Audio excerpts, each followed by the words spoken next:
We like to think of Jesus in very specific, comfortable ways. We imagine the gentle teacher on a hillside, the baby in the manger, or the suffering servant on the cross. But there is another version, a version so terrifying, so radiant, and so alien to our human experience that when a prophet saw him, he didn't just bow. He collapsed. He was physically dismantled by the sight. Today, we are going back to the banks of the Tigris River, 500 years before the birth of Christ, to open a cold case file that has baffled and fascinated scholars for millennia. We are looking at Daniel chapter 10.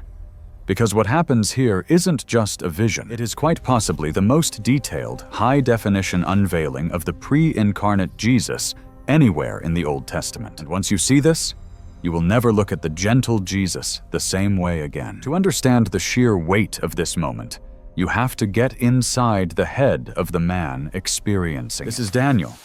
But this isn't the young, handsome Daniel who interpreted dreams for Nebuchadnezzar. This is an old man. We are talking about a man likely in his 80s.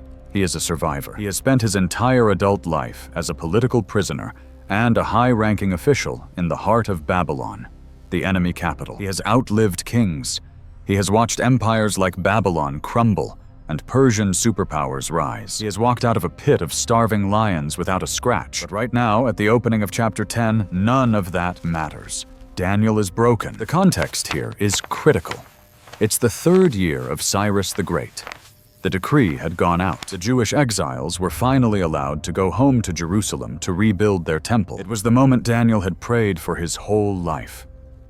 But then, the reports started coming back. It wasn't going well.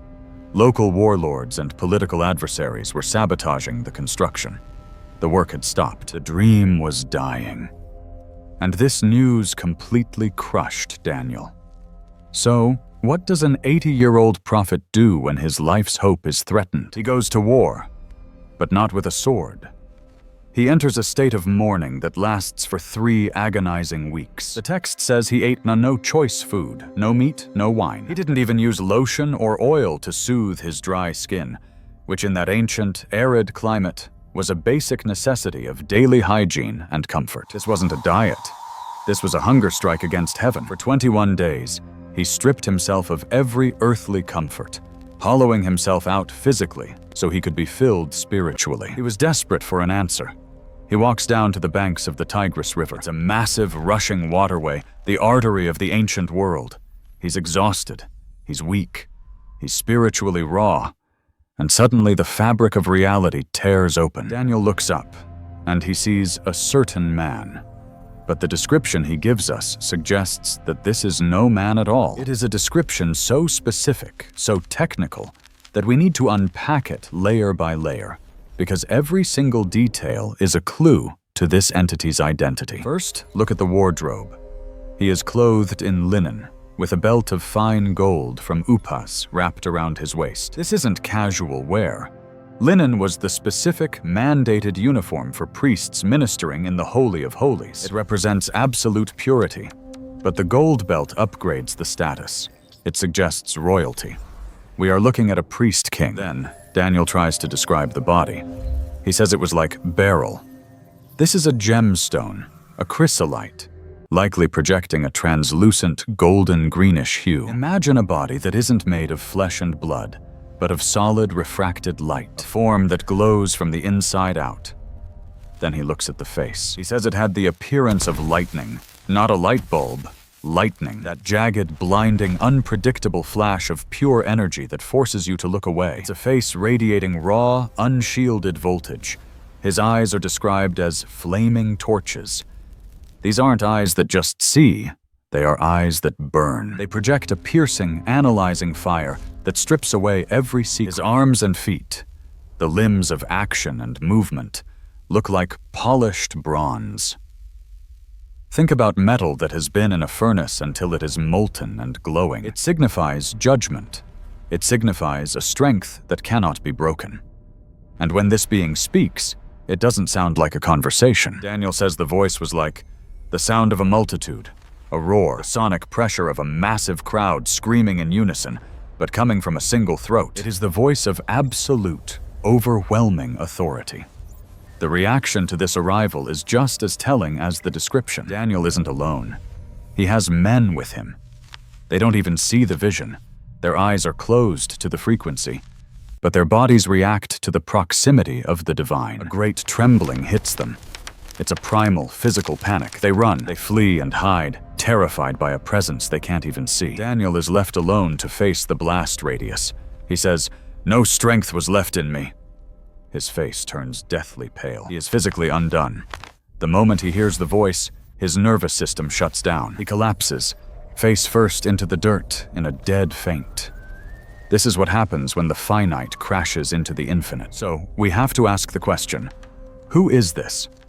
Who is this being that carries the atmosphere of heaven and the terror of God? For centuries, theological detectives have been connecting the dots, and the evidence points to a staggering conclusion. This is a Christophany. This is the pre-incarnate Jesus Christ, appearing in his glory 5 centuries before the manger. But we can't just claim that. We have to prove it. And to prove it, we need to fast forward 600 years to the island of Patmos, where the Apostle John writes the book of Revelation. In Revelation chapter 1, John turns around to see the resurrected, glorified Jesus. And what he describes is almost a carbon copy of what Daniel saw. Let's look at the forensics. Daniel sees a figure in linen with a gold belt. John sees Jesus in a long robe with a golden sash. Match. Daniel describes a face like lightning. John describes Jesus' face as the sun shining in its full strength. Match. Daniel sees eyes like flaming torches. John sees eyes like a flame of fire. Match. Daniel sees feet like polished bronze. John sees feet like fine brass, as if refined in a furnace. Match. Daniel hears the roar of a multitude. John hears the sound of many waters. The fingerprint is identical. It is statistically impossible for these two prophets to describe two different beings with such precise, overlapping imagery. The man standing over the shattered body of Daniel by the Tigris River is the same man who would later lay his hand on John. It is the Alpha and the Omega. The priestly garments tell us why he is here. Daniel is mourning for the earthly temple, a building of stone. Christ appears as the true high priest to show him that the ultimate mediation between God and man doesn't happen in a building. It happens in a person. But this is where the investigation gets complicated. Because just as we think we've solved the case, the text throws us a curveball, a massive contradiction that skeptics use to argue that this cannot be God. In verse 13, the heavenly being starts explaining the delay. He says, "The prince of the kingdom of Persia withstood me 21 days, but Michael, one of the chief princes, came to help me."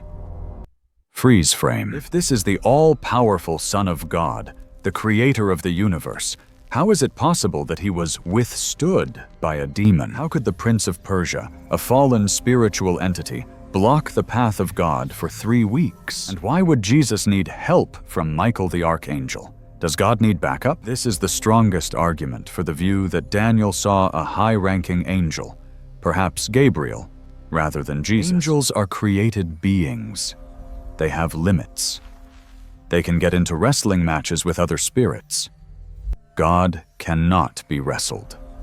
So some scholars suggest we are seeing 2 different characters here. The glorious lightning-faced being in the beginning was Jesus. But the one who speaks afterwards, the one who needed help, is a messenger angel. However, proponents of the Christophany view argue that when the Son of God enters the timeline of history, he often submits himself to certain limitations or protocols of engagement. Just as Jesus allowed himself to be arrested and crucified in his earthly ministry, perhaps here, in the spiritual realm, he is allowing the cosmic conflict to play out to reveal the reality of the war. Michael comes to help, not because the commander is weak, but because Michael is the specific guardian angel of Israel, and this fight involves the destiny of the Jewish people. It's a coordinated strike, not a rescue mission. But whether you land on mighty angel or pre-incarnate Christ, The curtain has been pulled back on something terrifyingly real. We are getting a glimpse into the mechanics of spiritual warfare. Daniel 10 destroys the idea that prayer is just a therapeutic exercise. The angel tells Daniel, "From the first day you set your heart to understand, your words were heard." Day 1. God heard him instantly. The dispatch was sent. But there was a blockade. For 21 days, the exact duration of Daniel's fasting, there was a violent conflict raging in the invisible spectrum above the Persian Empire. The Prince of Persia isn't a human. It is a territorial spirit, a high-ranking dark power assigned to manipulate the geopolitics of the Persian government. This gives us a chilling worldview. Behind every tyrant, behind every empire, behind the shifting maps of our world, there are spiritual forces at work. And here is the most empowering realization. Daniel's prayer was the fuel for that battle. When he felt like nothing was happening, when he was hungry and tired and staring at a silent sky, he was actually supplying air support for a war in the heavenlies. The delay wasn't a denial.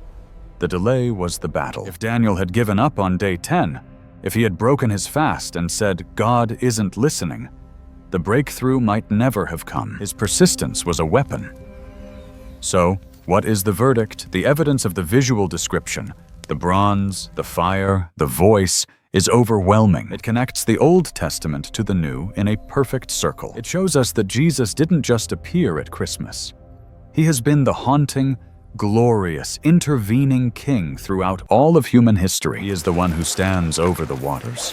He is the one who terrifies us with his glory so that he can comfort us with his touch. Daniel's encounter leaves us with a heavy truth. We are not living in a neutral world. We are walking through a battlefield. Our prayers are moving pieces on a cosmic chessboard, and the one who fights for us isn't a gentle, passive observer. He is the one with eyes like torches and a face like lightning. Now, I want to hear from you. Look at the data. Look at the description in Daniel and compare it to Revelation. Do you think this was the pre-incarnate Christ? Or do you think the need for help proves it was an angel? This is a debate that has split scholars for centuries, so drop your theory in the comments below. If you want to keep exploring the deep, strange, and beautiful mysteries of the Bible with us, make sure you subscribe and hit that bell. You don't want to miss the next investigation.